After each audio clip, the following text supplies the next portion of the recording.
Jovem na rua tenta tunar motor e Hospital Nacional Guido Valadares HNGV, mas ela consegue, também membro do Opsira, halo ela segurança.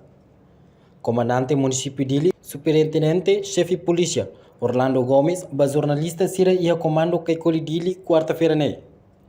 Tuir comandante município e a terça madrugada né, jovem na rua. Hoidade nebe naton, Coco nauk motor e Hospital Nacional Guido Valadares. Tuir cronologia, Sira na rua Coco a tudo sai motor lediak. Tamba segurança husi Bob Sira, hakiler então suspeito na rua Coco halai. Foi ngato halai liu, la consegue tamba segurança Sira, hamri kodi assegura Sira na rua.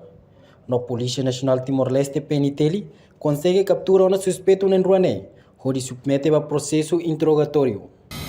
Conseguimos ia caso madrugada nemos acontece caso tentativas de nak motor e hospital Guido Valadares. Nebe tinha membros Bob Sira Hakila, depois suspeito halai te consegue capturar suspeito.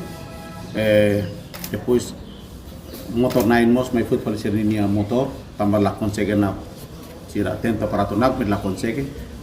Mai vez suspeito ni te captura bahalo na identificação ia Cristo Rei. Sira nain ruak nebe maka ita captura bahaya patin basira indul. Ita hal proses de identificação. Motor la consegue tambah naim foot fil motor. Atau ita karma suspeito sirne para ita hal identificação. Reportagem Melanie da Conceição, Televisão Timor-Poste. Janela informação ba emogoto.